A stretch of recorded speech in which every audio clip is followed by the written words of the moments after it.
This is Suit Up Sports. Suit Up Sports. Where opinions are as sharp as a tailored suit. No fluff, no gimmicks, just unfiltered, hard-hitting takes on sports and a whole lot more. It's time to suit up. Now here's your host, DJ the Suit Stout.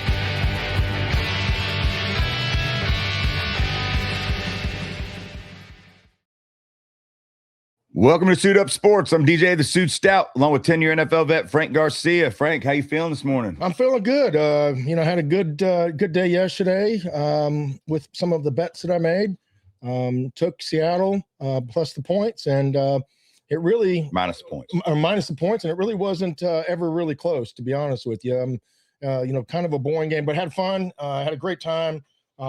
It's like when you go hunting, even if you don't kill an animal or walk away with the trophy or prize, it's the camaraderie around the campfire. Yeah. Right. And that's kind of what the Super Bowl is for us. Yeah. And for, especially here with all the guys that come over. It got a little heated between one of the guys here and I, but he probably had one too many Coors Lights or something. But other than that, it was a lot of fun. Yeah, it was, like you said, we had a bunch of people over, a bunch of great food. And we do squares and parlay cards like a lot of people do. And this was the first year where all the young kids wanted to participate, in the squares and the cards. They're not very young anymore. They're starting to get to the point where, we're teaching them math and numbers. Yeah, well, they see us on DraftKings and all these, things all the time. And so they wanted to do their cards. And man, it was funny. Like, everything that happened, especially the beginning of the game that had anything to do with the parlay card, these kids were going nuts. And it was hilarious. And for a game, like you said, that was pretty lackluster, maybe the most boring Super Bowl I've ever seen. It was. I'll give you one other one that was just, it reminded me so much of that. The Rams and the Patriots. Yeah. 2019 or 20, whatever it was, 2014, I believe. It was a 10-3 game. Yeah. And that was awful. That was an awful game to watch. No scoring. If you love defense, you appreciated the game. But it was similar to that. Yeah. It was so bad. This game was so bad, DJ, that you and I and a couple other people were arguing who the most valuable player was, and you thought it should be a kicker. Exactly. 5 for 5, baby. That's how bad it was. Well, I said, there hasn't been a kicker in 60 years to ever win the MVP of a Super Bowl, and it's not going to happen this year. They'll find the water boy on the sideline before they give it to a kicker. Well, the thing about it was that for a long period of time, the only point scored were the kicker. And you're like, who's going to do something? 9-3, 12-3. Yes. And then boom, 19, right. Yeah, like who's going to do anything to try to grab this? And you can't, they've never given it to the entire defense before, which legitimately could have been in this game if they wanted to. But you're right. Like we're sitting there arguing on that. Hell, our friend Dave's wife, Amanda, and her son, Tommy, were so bored in the second half, they put a damn puzzle together, a 300-piece puzzle. And so, yeah, it was definitely interesting and a Super Bowl that when you don't have a dog in the fight anyway, you just hope for a good game. And it really, really didn't turn into that. And Kenneth Walker did end up getting the MVP, 27 rushes for 100. He was my pick all along. Yeah, 135 yards. As soon as he got over 100 yards, so you can't give it. In a game like this, where he's really the only guy that's getting the lion's share of the offense. Yeah. He's got to be the front runner. Yeah, JSN only had 27 yards receiving. He had a concussion. And he got, banged up. And, Darnold was efficient, 19 or 38 for 200 yards and a touchdown. No turnovers is the biggest thing for him there. But you're right. Walker, once he cracked the 100-yard mark, and I think he had, 85 in the first half. Yep. And the Patriots just had nothing. I mean, Drake May finishes the game with 295 yards passing, but I think 230 of that came in the fourth quarter, when Seattle was calling the dogs off a little bit. I mean, they were playing prevent defense for sure. And he had a couple of bombs, was throwing it up in the air. Probably either his worst performance or his second worst, but he has not been, what I think Patriots fans hoped he would be in the playoffs. And it's expected. It's his first year playing in the NFL. He really doesn't have the weapons on the offense to be able to open things up. This team, both of these teams were predicated 100% on defense. Seattle had a better running game, But all year long, we have been talking about them as the best defense in the NFL. Yeah. Seattle is the best defense in the NFL. And, when they played the Rams and when they played the Niners and they played in the toughest division with the highest scoring offenses, because both of those offenses are explosive, and they were able to beat them and find a way to do it defensively that you knew they were going to be prepared. The Patriots didn't have that type of firepower. And Drake May, I'm surprised that Vrabel didn't open up earlier. Yep. Especially when they got down, I think it was 12-3, got down 2 scores. And, Drake May they were having a tough time with him throwing the ball, guys getting open, the offensive line protecting. Horrible. The defensive line for Seattle just destroyed this offensive line. He had no time to set his feet and throw, always making a move off his spot, which complicates things even further. And then on top of that, they're suffocating him because they're playing zone defense. I felt like Vrabel should have spread him out, and allow Drake to at least try to win this game for the Patriots, for Drake, for his legacy, and to win the game. Drake had to be a dominant runner. They had to turn him into Cam Newton or Josh Allen and use those quarterback draws, those leads, those sweeps. Get everybody out of the box, and hopefully the offensive line can run downhill, because when they were lining up in tight ends and power formations, the Seahawks dominated the line of scrimmage up front. Yeah. They only rushed 4 guys most of the night. Yeah. So, if you're going to allow those guys to just beat you up with the rush and get past you, the defense is going to eat you alive. I don't care who it is. Yeah, and Drake May only had 5 rushes for 37 yards. And you're right. You and I were, yelling at the TV, spread him out, let him run, because, he had no time to throw the ball. Like you said, he doesn't really have many weapons. He's got solid receivers. He didn't have great receivers. And I was surprised that Vrabel didn't open it up a little earlier. And we hear a lot about the Patriots and how they played the worst schedule since 1999 against the Texans. Even in the playoffs, to your point, DJ, every quarterback they played had some sort of injury or they were missing. Well, yeah, you had the Texans had a great defense. Stroud threw 4 interceptions in the first half. Bo Nix didn't play. So you're right. The Chargers were missing, 2. They're all pro tackles. Yeah. So, you wondered if it would catch up, and you did see that. And really what you saw, to me at least, because I won't, Drake didn't play well, and he missed some wide open receivers that could have been some big plays. But you also saw with how bad their offensive line is. I mean, Will Campbell, I think, gave up 14 of the 19 pressures, and they, like you said, they were only bringing 4 dudes. Now they're 4 dudes. I mean, but there's a couple of times I went back and looked at some of the highlights and watched some of the replays of the pressures and sacks, and it wasn't just the sacks, which he was, I think, sacked 6 times and maybe 7. Yeah. But it was the pressures. It was the constant pressure. Every time he went to throw the ball, he was throwing it before his feet were set, or having to step and move in the pocket. And it was just, they were whiffing. They were flat out whiffing. DeMarcus Lawrence on the defensive side was just dominating the line of scrimmage. 7 pressures. He's unbelievable. He had 7 pressures. That means that, and Drake's a elusive guy. Oh, he's great. Yeah. But, when you're making a guy that is used to sitting in the pocket and reading the defense and being able to pick it apart, or letting them drop and then being able to use his legs to run, there was no time for that. So even the pressure, the backers hadn't got to full depth in their drop, and May was already having to escape the pocket. So they vacate and come up, and those long gains, those 8-10-yard gains where Drake May usually has some of those chunk yards, turned into 2 or 3 yard gains. So, I mean, it was just a total domination by the Seahawks defensive line. The Patriots, they just didn't have a chance. And I think we talked about this as well all year. The AFC just seemed to be, other than the Bills, not up to par with the NFC. Yeah, not even the close. Rams and the Seahawks were the 2 best teams. I thought the Rams were all year long. Yeah. Seahawks beat them, but it was a back-and-forth game, high-scoring game. As good as that defense was, it shows you how explosive that Rams team offensively was as well. And I thought the Niners were another team that could also challenge that defense as well. There's no question I thought the Seahawks had the best defense all year long. Yeah. But those were the 2 offenses that I felt like could at least put some numbers up to force Seattle into a shootout where Sam Darnold had to make plays against the Rams. Probably the best game he's ever played. Yeah, played this great. game. This is more of what he saw. Throw the ball to wide open guys in the middle of the field. Run the ball. Get those linebackers to bite. Play action to the secondary, to the middle of the field, to the second level, and hitting guys in stride wide open. And give him a lot of credit. He didn't turn the ball over.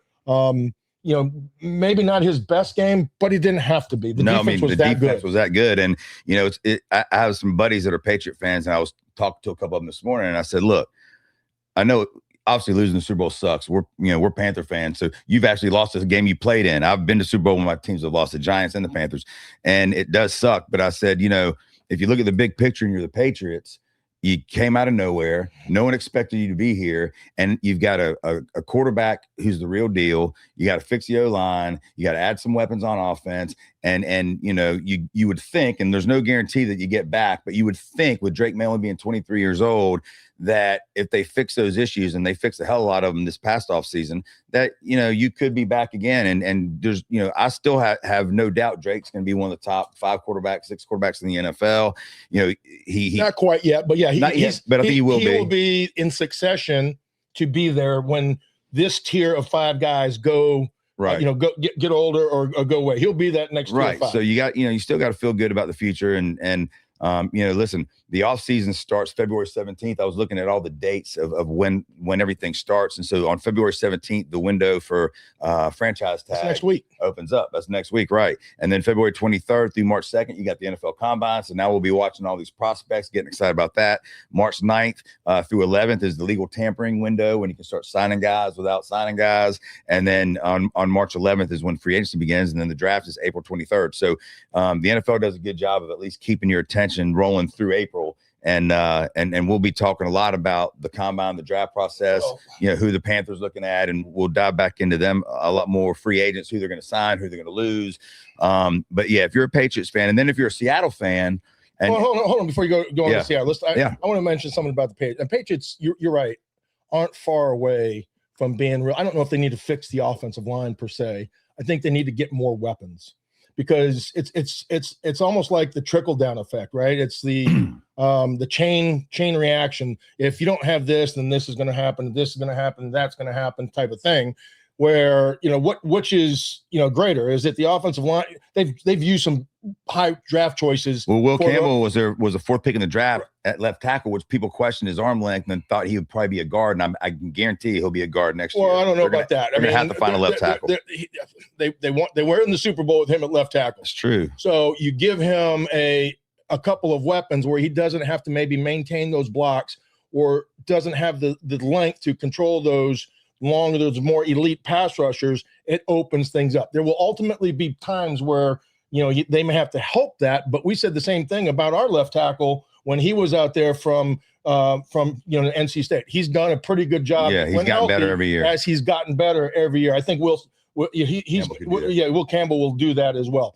I think that what they need specifically, DJ, in order, because their defense is there. Their defense is great. Their defense was as good a defense as you're going to see. Probably, if I had to rank their defense, it would probably be top 5 in the NFL. Oh yeah, I agree. And they just maybe got tired, even make an argument for 4-3 or 2. There's nobody beating the Seahawks, but Broncos were pretty good. The Texans were maybe the number 2, and then you go with the Broncos, the Patriots, and there's probably another team out that I'm forgetting about. But those 4 teams were elite defenses. But offensively, they didn't have anybody get open. Yeah. I mean, they ran basic routes.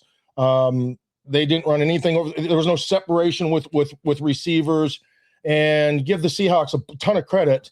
But that's one of the things that they could do. As far as the Seahawks go, there's some things that they can improve on as well. Well, and here's the deal. They've got a lot of decisions to make with free agents and all that stuff this offseason, like every team does. But God almighty, John Schneider, first of all, he's the only general manager to ever win 2 Super Bowls with 2 completely different teams. So there's not one player on this team that won the last Super Bowl. It's the first time that's ever happened, which is just remarkable when you think about it. It shows you it takes time. It takes patience. And it takes talent evaluation. And it takes somebody that understands an identity and creates a culture so that they're all max Q when it comes to playing a football game, and they're all on the same page. Well, the Panthers play Seattle next year, so we'll get to see them again, and hopefully it goes better than the first time when we saw them this past year. But Seattle, you got to believe it ain't going anywhere, and that division is still going to be a beast with the Rams. And with the Chargers getting healthy, we'll see. Raiders aren't going to be ready with Mendoza. Well, that's the thing with the Seahawks. They were pretty young. I mean, they're not really, looking to have big guys come up with contracts that I know of. I mean, JSN will be the one that they'll have to extend soon. Yeah, he'll be the one guy. He'll get paid. Yeah. MVP, the offensive MVP.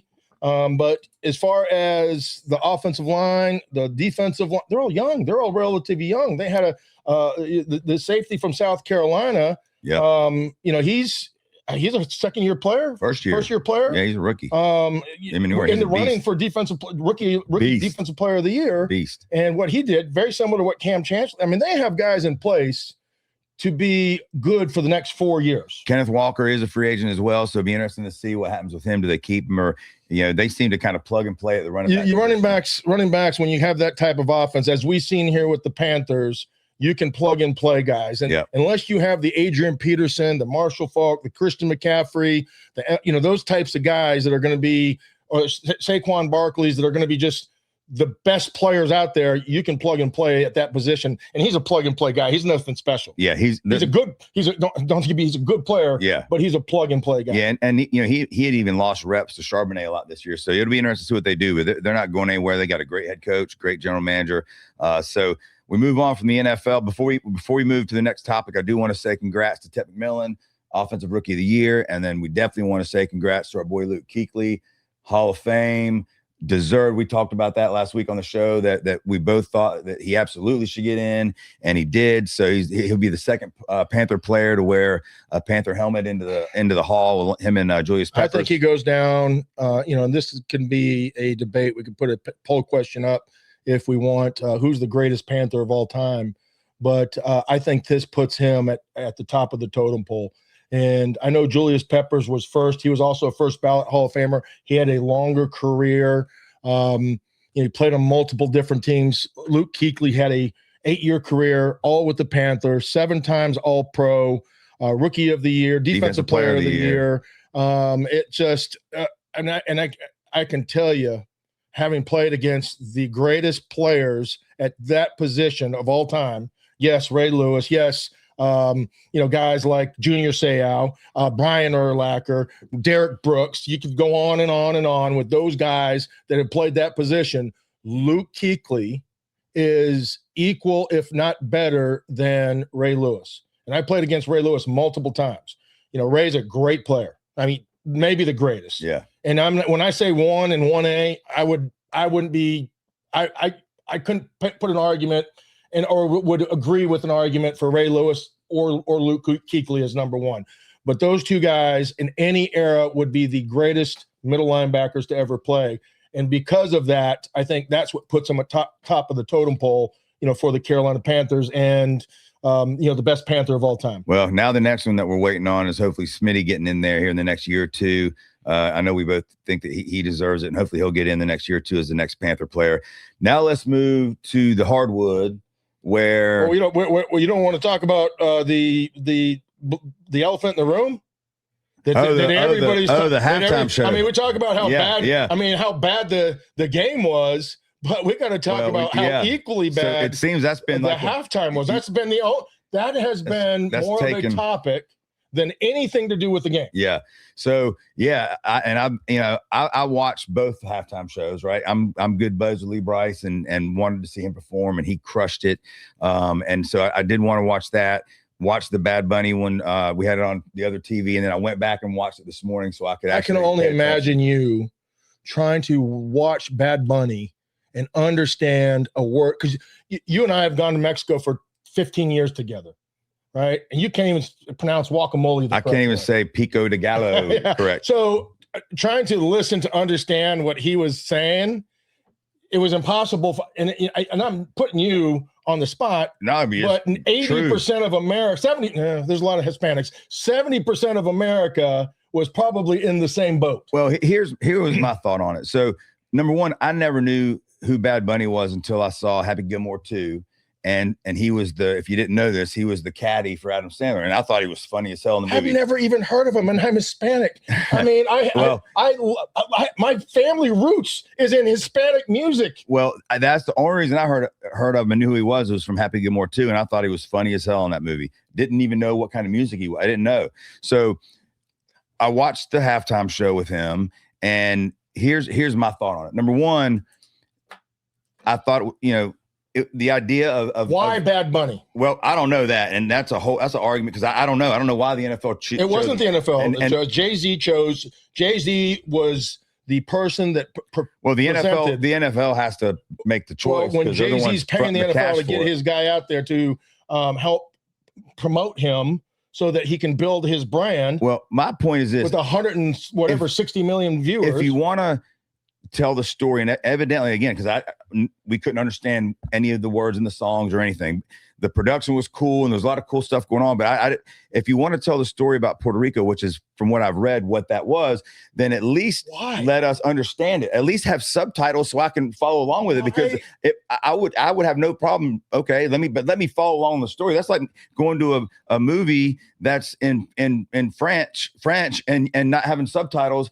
And yeah, there might be great action in it, but I don't know what the hell's going on. And so I just wish they would have had subtitles, just so I would know what the hell was being said and what the story was, because I had no clues. One dude's getting married, I had no idea what the hell was going on. He's climbing power lines, which I did guess that had to do something with, I'm guessing, when the hurricanes and the power loss in Puerto Rico. But my thing is, like, if you want to, there's tragedy everywhere in the world. If you want to tell the story and if you want to be inclusive, then at least include the people that are watching, so we at least can follow along. No one could read it or understand what the hell he was saying. Why Puerto Rico? I don't understand. Moving an NFL team to play in Puerto Rico. I don't know why they. Why decided would you to do that. care about Puerto Rico other than we don't want people to suffer? We want people to be treated with equal rights and have some freedoms and things of that nature. This isn't about race or anything like that. But why talk about Puerto Rico? There's no reason for that. I don't know. There's no reason to tell a story about Puerto Rico. Would you give a damn if they told us, let's go talk about a story about Egypt? Well, I'll tell you this. I would have a better answer for you if I could have at least understood the story. Correct. So for me, it was a disaster of a performance, right? Okay, the music was, and I love Latin music. I'm Hispanic. I can like tacos and tamales and think this guy sucks, right? I still can do that. I go to Mexico. I've been to campuses and kids' camps and had some influence and impact on some of these young kids' lives, hopefully trying to get them to understand there's a bigger picture and a way out if you work hard and you do the right things and you're respectful and you treat people the right way and all of those things. I can still think all those things and think this guy sucked and had no reason for being there. Yep. And this guy sucked. Well, I'll say this. I don't know if he sucked or not because I don't know what he was saying. I just wish they would have at least had subtitles so I could have followed along. That was my big thing. The other thing I'll say about this, and you've heard me say this a million times, I also just really don't give a damn about the halftime shows. You know what I'm doing at halftime? I'm getting my cocktails. I'm eating some food. Come on. There's been some great halftime shows. I'm not saying, hey, look, I was live at the one where Justin Timberlake pulled out Janet Jackson's boob. I was at the Britney Spears. Music. I was at Aerosmith. So I've seen some great ones. You can say that, DJ. I'm not buying it. The production normally sucks on them. And so Bruno Mars a couple years ago was incredible. Yeah, I mean, I don't know. Right? I don't know. Some guys give me some other ones that have been. Well, I mean, like I said, I was at the Aerosmith, Britney Spears. I was at the Justin Timberlake. If Chris Stapleton was singing a halftime show, you'd be watching. I'm not saying I don't watch, but I'm saying it's always in the background. If Metallica was singing a halftime show, we'd be waiting for it. Well, I'm not saying that I don't watch it. I'm just saying I'm not locked to it like some people. I'm getting drinks. I'm getting something to eat. I'm checking out the squares. Like, it's not something I'm glued to. It's like the award shows. And I've won ACM awards. Let me tell you something. I don't watch those for the same reason. Normally the production sucks. A lot of people do that. And no doubt about it. Especially now. And a lot of people watch this one and a lot of people watch the other one. I don't know if they knew that there was an option, that they would go and have that option, right? They gave people an option. And there's nothing wrong with having an option. I don't disagree. It doesn't mean I'm a racist towards Mexicans and Hispanics and Puerto Ricans and Cubans. It doesn't. I am Hispanic. That doesn't mean that. Yep. Right. It means that I don't like this guy because I don't know anything about him and I don't want to hear what he has to say about Puerto Rico on an American stage that is the biggest stage that we have. I want to hear somebody that relates to our culture, to our brand, to what we grew up watching, right? Michael Jackson, whoever it is, Justin Timberlake, Bruno Mars, all people that we have grown up and play in this country. This is America. This isn't Puerto Rico, right? So play what we watch here. This is more of an American thing for me than it was a hate Hispanics, right? So play what we are going to relate to, right? If you want to tell a story, talk about us, talk about our history, talk about what we have gone through, right? Those are the things that if you're going to tell a story, let's talk about our story. Yeah, well, like I said, if I could have understood the story, I think I would have at least a better opinion because I don't know what the story was. But I would like to know. I would love to know. But my point was going to be, before I got carried away, was thankfully we had an option, right? And there's nothing wrong with having an option. Nope. The option I chose was I didn't want to watch a guy that I know nothing about grab his crotch with other dudes. And if you want to grab your crotch with other dudes, do it all you want. Don't shove it down my throat because I have an option. I have an option not to go. I have an option not to watch. And you're not going to tell me that I'm racist and I'm hateful and no, this guy sucked. And I didn't want to have my kids, as we talked about, sitting there watching, that. I don't bring my kids to strip clubs. I don't take my kids, to drag shows. I don't do those things, right? I don't try not to bring them to bars for too long. So, but those are choices I make as a parent to be able to protect their way through to navigate this world. Well, and that's the one thing that is 100%. Having options is a great thing, and that is what America's all about. So I don't understand when people are giving people crap for whichever one they watch, because you know what? You get to choose what news station you watch and where you get your information. You get to choose who you follow on social media. You get all. That's what being in the United States is about, is having options. And so choice. Freedom of choice. And so no one should be dumping on someone else, regardless of what halftime show they watch.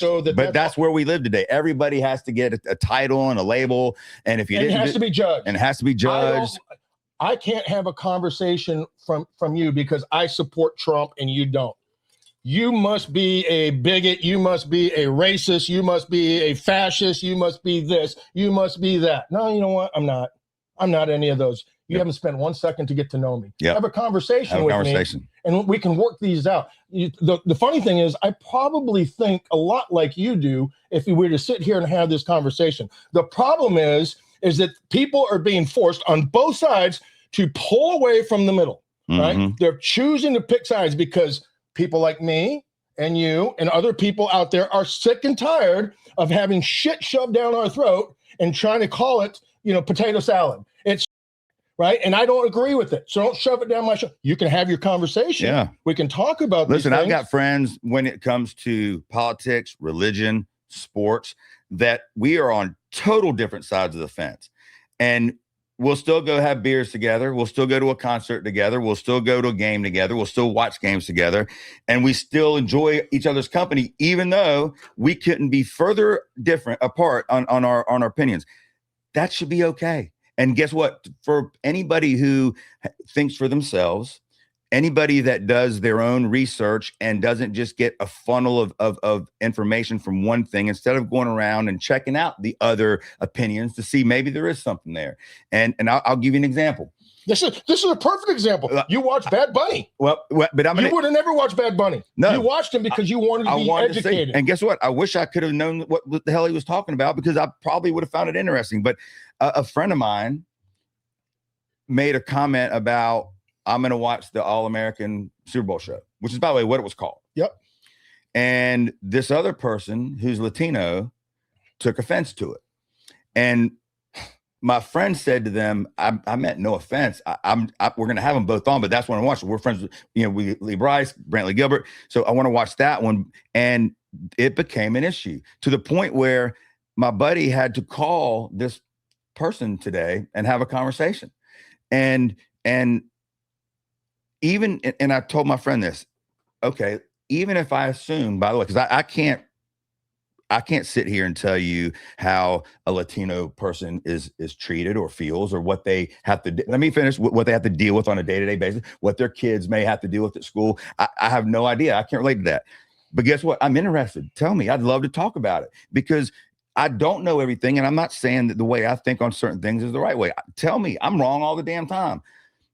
And that's what I told my buddy. I just said, maybe. But I'm offended. Well, I'm upset. You hurt my feelings, and you owe me an apology. Well, here's what I told That's the reaction. But here's what I told my buddy. I said, here's the deal.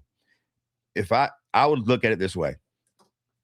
Take into the account, okay, maybe those feelings from this person are coming from something that you can't relate to. Have your feelings. No, that's what I said. But that doesn't make you saying you're watching the All-American show wrong. It's not my job to monitor my words for your feelings. Like you didn't mean anything by it. You were man enough to call. The person with the feelings is the person that has to take and protect their the way that they respond or react. That's their job. I don't control how you feel. You don't control how I feel. And it's called being an adult. Well, and it also is, and again, not to preach, but at the end of the freaking day, in the old days, and we're not that old, we're 53 years old. Sticks and stones may break my bones, but names will never hurt me. And not only that, have a damn conversation. Like, if you piss me off, and you're not going to, I'm not going to just cut you off and say, you know what, he did. Me and you argue more than I've argued with anybody. But guess what? We listen too. And you got to listen. And it's okay to have different opinions. Now, don't get me wrong. There's certain things that I'm not going to stand for if somebody feels a certain way. And we can go on the list. There's certain things that if somebody does, they're out. I don't want anything to do with them. Anybody who does maybe anything, being anybody that hurts a kid, or maybe being a pedophile, yeah, any of might that. be one of those things. Yeah. Maybe somebody that drinks, other people's bloods, or a murderer might be one of those things. There's maybe list. Somebody that puts themselves in those companies might be those people that you stay away from. But the list isn't very big. But you better not be hurting children, right? And you better not be killing people, yep. And you better not be hurting my family, yep. Right? And all those other, I can get along with anybody else. I'm not offended very easily. We all have friends that have opinions or do things that we sit back and probably go, oh my God, he's an idiot. Or maybe, that person's driving himself right down the gutter. You keep those thoughts to yourself, or you have a conversation with them. When you know that when you feel like or think that this person is choosing a path that he's going to end up in the gutter, you're going to say, hey, buddy, let's have a conversation. Right. I just want to talk to you. And you're going to listen or not. And whether you listen or not, I need for our friendship and because I wouldn't be a good friend if I wasn't giving you the truth that I know. You can do whatever it is you want with that, right? But I have to be able to give you this truth because I respect you, you as a friend. I care for you as a friend. And because of those things, I am going to have a conversation with you, yep. Right? And if you don't want, how many conversations have we had where I'm like, you're a fucking idiot, right? Or you had with me, right? Don't get married. Oh yeah, okay, well shit. I mean, don't shoot me in the head again, right? I mean, I'm an idiot, right? Yeah. But you're not going to be right every time. And by the way, after those disagreements or whatever, it's like a game. You shake hands and you move on. If everybody, that's what America is about. You can have different opinions as long as not hurting anybody or the things we just talked about. Well, that's what's and get over it. Just get over it. Who gives a shit what freaking halftime show you watch? Who cares? That's right. Well, who gives a shit? To bring this back to sports, right, and culture, and the reason why I always relate a lot of things we do culturally to what we do sports-wise is because I've lived my life in a locker room, and I've had to deal with other people who don't think like I do. They don't act like I do. They're different colors than I do. They listen to different music. They think differently. They believe in God. They grew up in different places. They cheat on their wives. They go to strip clubs. They're Christian. They've never cursed in their life, right? All sorts of different places is collected in that locker room. And guess what you have to learn how to do? Go to war with them. Well, you have to learn how to respect what they do for what they have and what they feel.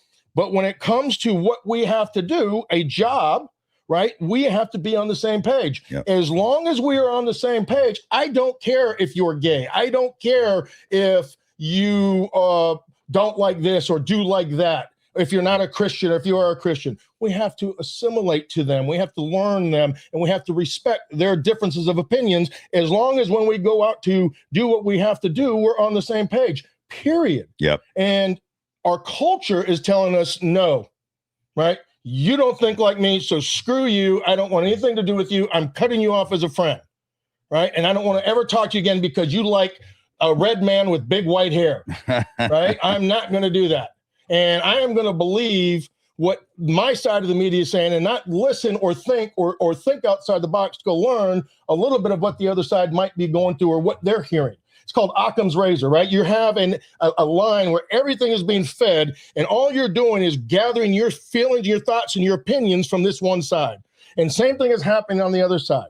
When there's no carryover or transfer because we're lazy and the media is steering a lot of people like sheep. Well, here's the deal. At the end of the day, I think if people would just listen more and talk more, a lot of this stuff would be handled, because you'd realize that this side or that side isn't the devil. They're not as bad as you're being led to believe. And you probably have some common ground somewhere in there, but you're not ever going to get to that point if you don't listen and if you don't have conversations. And to me, that the Super Bowl halftime show is just showing it ripped the Band-Aid off of something that's already had the Band-Aid off for quite so many years. Shut up, listen, and have a conversation, and then do your own research. Make up your own decisions. Don't. I read more than you know how much I read constantly, and I read stuff on every side of every topic, whether it's sports, politics, whatever. And I do that so I can be well informed to make an opinion. Doesn't mean that my opinion's right, but I at least feel like I get to my opinion by looking at all sides of every issue. If people would do that more, I think a lot of this crap would dissolve. But I'm a Christian man in America, DJ. I am as well. And you are as well.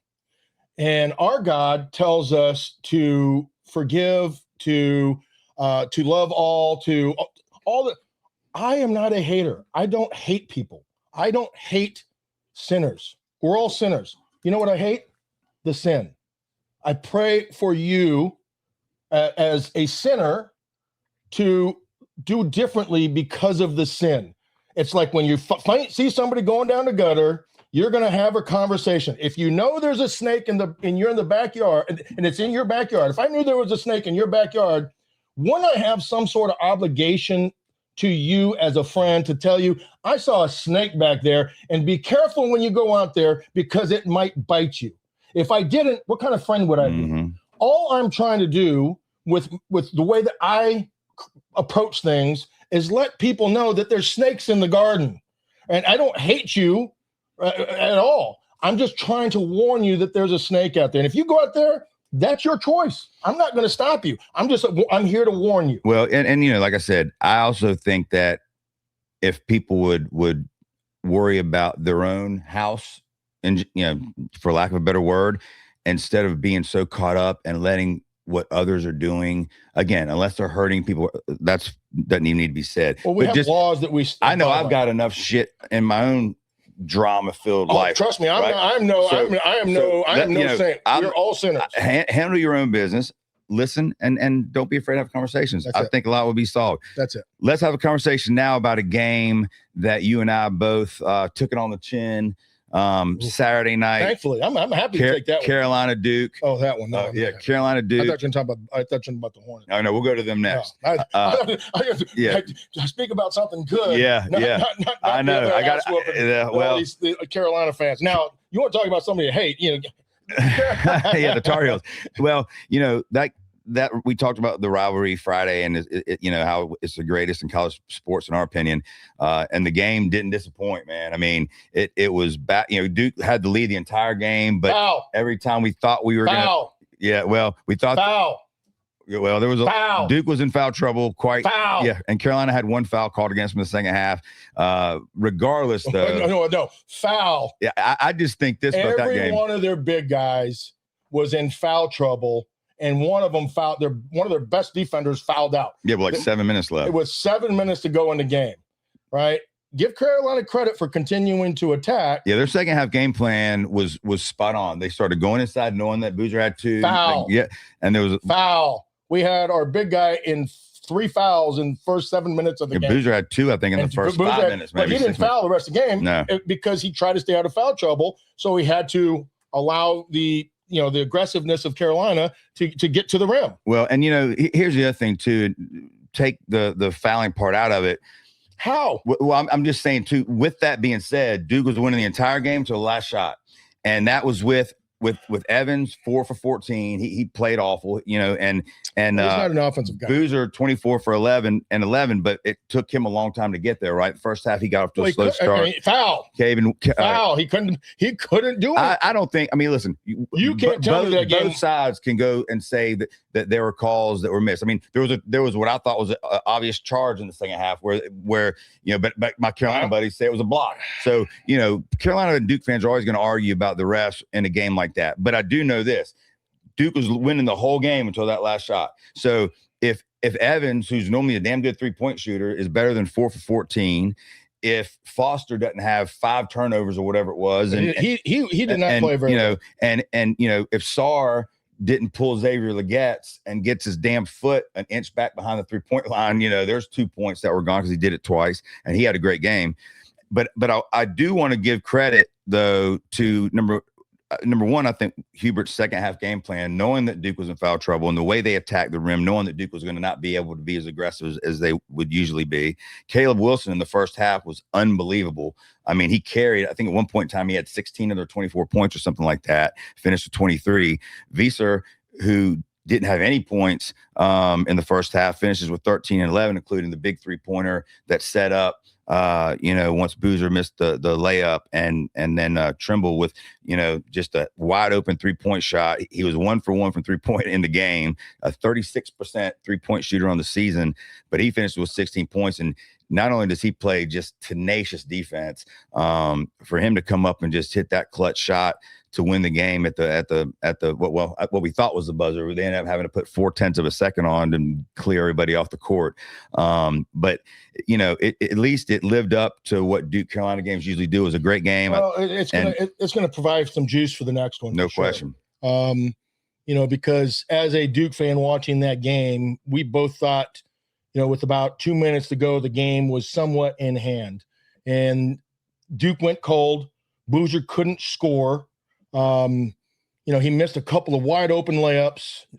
They challenged him. They were aggressive, no whistle towards the end of the game, which I'm fine with. Those are the plays that, hey, let them play, let the players decide it. Very similar to what you would do in an NCAA tournament. You got to create some toughness and, have these guys finish those shots. I don't want a referee to decide it. But when you're in the middle of the game and the game completely changes and how it's being called, those are the problems I have. Well, it is weird that Carolina had 1 foul in the second half. That's weird. They had 7 fouls total, 1 in the second half. Yeah. Duke had 15 fouls called on for the game. And when most of those in the second all half. 3 of Duke's big guys, Brown, Boozer, and Gamba, were in foul trouble pretty much the whole game. And you're right. So that definitely, and give Carolina credit, knowing that they started going to the hole, knowing that Duke wasn't going to be able to be as aggressive. But you're right. The second game, which will be always the last game of the ACC season in Duke, should be a great one. Duke swept Carolina 3-0 last year, so Carolina gets on the board in game 1. And not that we wouldn't be watching the next game. And chances are these two could play again in the ACC tournament like they did last year. So another good Carolina Duke game. Congratulations to the Tar Heel fans out there. And Carolina, by the way, if you look at their resume, I mean, they beat Duke, Kansas, Michigan State. I think Michigan State. They beat like 3 or 4 of the big dogs this year. So we were at one point with Duke talking about, is this team better than last year's team? The answer is no. Yeah. Last year had more depth. They had 3 top 10 picks.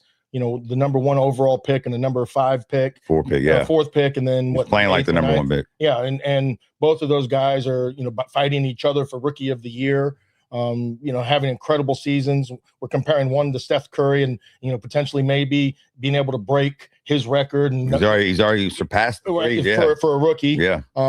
Knipple's playing incredible basketball right now, and so is Flag. But this team doesn't nearly have the talent other than the one position at Boozer, which to me, I can understand why Jamal Mashburn said what he said, with some of these other players, but Boozer's not one of those guys. Cooper Flagg's more athletic than Boozer. Oh yeah, no, not even close. If we remember that conversation that we had about what Mashburn said, we forget about, when I reminded you the other night after I heard this, and I was reminded by it, was that Cooper Flagg was moved up a year, right? So this was really the class that he was supposed to be in. Yep. And if he was in this class, he'd be the first pick. I don't know if he'd be the first pick because that other guy's pretty damn good from Kansas, Peterson or whatever. But he would be one or two. He's still going to be above these other guys that they're Caleb Williams and all the other guys that they're talking to. Yeah, well, that goes into the next topic. Our Hornets. We started talking about them here the last couple of weeks, which we really hadn't talked. I think you're afraid of to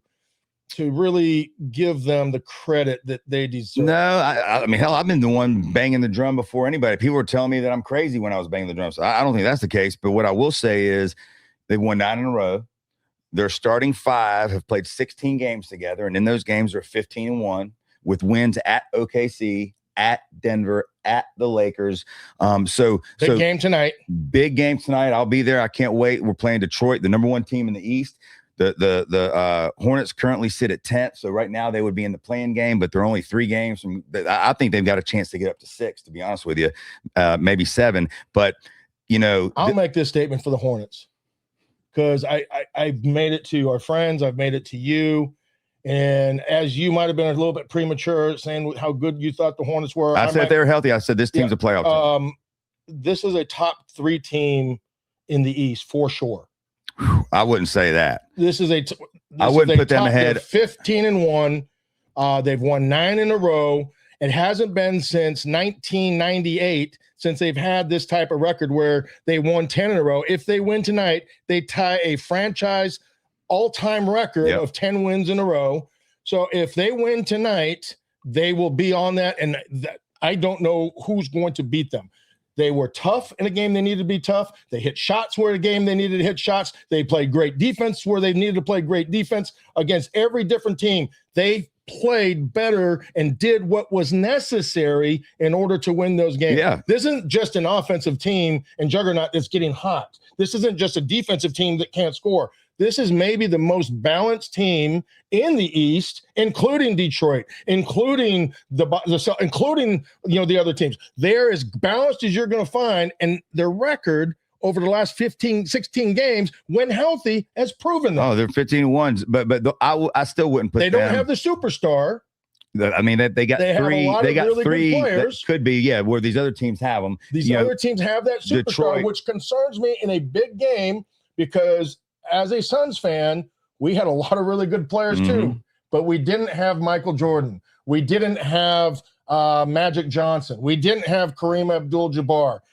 And if you're a conspiracy theorist, or at least a little bit of one, those big market teams are going to get the edge because foul is going to happen and occur before the guy even goes to the hole. And those series are going to be predetermined. As a lifelong Suns fan, I can tell you with Marley, with Ainge, with Sabalos, with Steve Nash, Charles Barkley. I can tell you those teams were damn good. They didn't have a chance against the Bulls. Well, we're going to see Detroit tonight. Cade Cunningham, one of the best players in the league, averaging 25 points, 9 assists. Durant from their center, who averages 17 and 10. He's a game time decision, so I hope he doesn't play. But we'll see. And then I still don't put him ahead of the Knicks. I don't put Brunson is a superstar.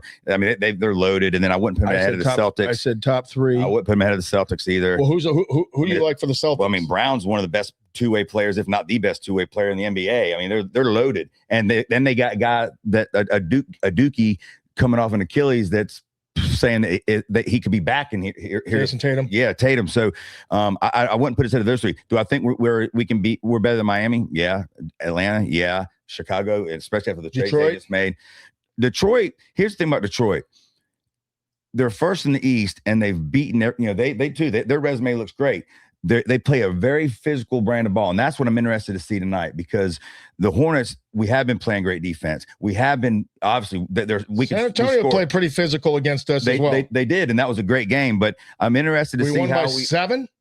Yeah, no, they won by 7. Yeah, 6 or 7.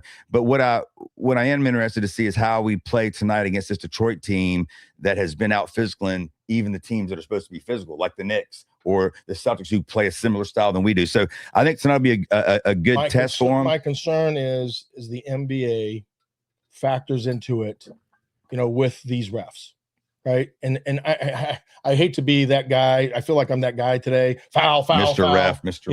Ref. Mr. Ref. We're not getting the calls and things of that nature. But I just know and have watched enough NBA over my last 30 years to know how manipulated sometimes the officiating can be when you're playing big time, teams in big market cities. Yeah, no, there's no, listen, everybody knows that. I mean, we if you watch the NBA or really any sport, the quarterbacks get the calls, the Mahomes get the calls. In basketball, you just mentioned 3 from Jordan to, freaking Isaiah, you name them. So hopefully we've got 3 guys that are going to become that, but they're certainly not there yet, but they're playing great and they're fun as hell to watch. And if they stay healthy, it's definitely a playoff team. And then we'll take our chance. Tonight, the Hive, I don't know if we call it the Hive anymore. We still call it the Hive.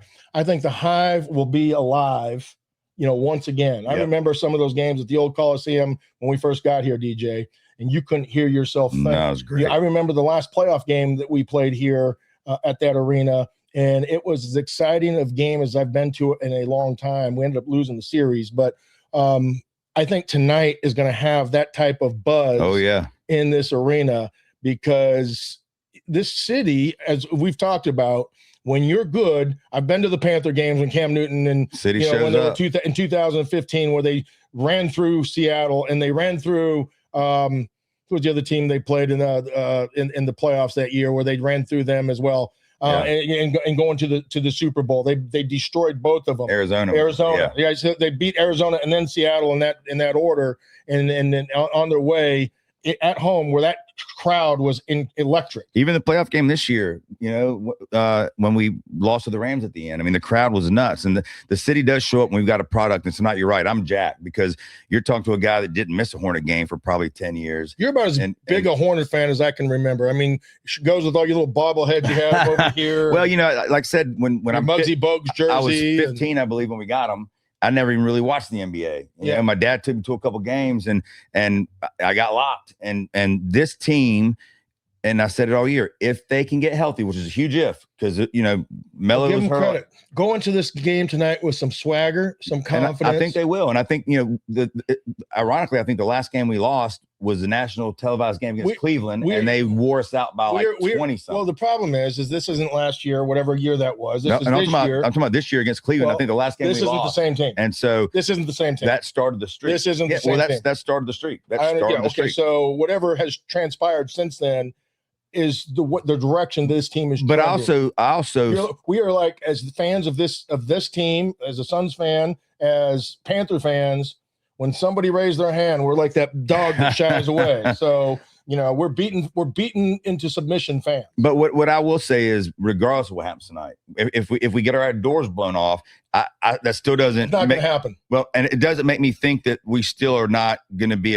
a playoff team, and no one's going to want to play us. So, we play the Hawks here Wednesday night, who we just had a good game against in Atlanta and beat them. We have him there them back here Wednesday night. So, look, this game tonight is a great litmus test, and the crowd's going to be nuts. The guys are going to be fired up. It's going to be really good to see what some of these budding superstars do and how they perform. And so I'm excited as hell. The future's bright, and kind of like we talked about with the Patriots. The future's bright with the Panthers. We got to the playoffs earlier than anybody expected. We're the youngest team in the NBA. Youngest team, and we've got draft capital out the yin yang. I think we have 84 second round picks. 16 second rounds, and I think 8 first rounds in the next 7 years. So how disrespectful. We're underdogs. Kobe White, who's not even playing yet, by 2.5 points. It went down. It was 3.5. If it's now at 2.5. Guess what that means? People are starting to bet on the Hornets. Not people. It means the Vegas is starting to bet on the Hornets. Yeah, and Vegas knows something. And Detroit, they're reading and hearing all the buzz about how we won. No, that's what I'm saying. So we're going to take their best shot. I hope. Yeah. I want to take their best shot. I want to see a great. I want to whoop somebody's ass when they're hurting. Yeah, I want to whoop their ass when they think they're big and bad and walk in there and you send them out limping. Yeah, I want to see. I want to see them bring it, and I want to see the Hornets and see how they react and see how Miller and Mello and Con. It's time for them to grow up and step up. So far, they have been, in this nice run. We're even at Houston last week against Houston. Just think about this. We blew their doors off, and they're one of the best teams in the West. This could be a first-round series for the Hornets. Could be. If Detroit continues to hold serve, if we want to play in, and they're the number one team, the Hornets are not going to have to play in. They're going to get into the playoffs. I mean, they're 3 games out from doing it. I think they're not going to have to play in a play-in. They are 3 games out, and they are hotter than any team in the NBA. They're going to get into the playoffs. It's just a matter if they're going to be the 6th seed or the 5th seed, right? But they'll be playing the number 1 seed. If I think 6th is the highest chance they got. I think more likely they're going to get into that 7 or 8 seed, but we'll see. And look, here's the other thing: we've been in 2 play-in games since Melo's been here, and we've gotten embarrassed both times. So this ain't that team either. Like, I don't think anybody's going to embarrass. They don't have nothing to do with that. They're tough. Completely different team. Yeah, completely different team than those teams. No, I agree. So I hate comparing the past. Well, I'm not comparing. What I'm saying is we haven't been in the playoffs in the last 10 years without those 2 play-in games, which we got our doors blown off. So that's why I think screw the play-in game. Let's get in. Let's climb up to 6 or 7. That's what I'm telling you. Bulls, I think the Bulls are one of the teams ahead of us. They just traded away a lot of people. I think they're going to slide. Miami, I think's okay, but I think we're better than Miami right now. Cleveland is a different story. They just got James Harden, so and they're starting to figure it out. They got Mitchell, who's a superstar. They've got Mobley. They've got a damn good team. And then I'm not even worried about Wasn't that one of the teams we beat? No, that's Cleveland whooped us. That's when we started the run. They beat us here on national TV. Everybody was jacked up. That was the game. Cleveland just wore us out.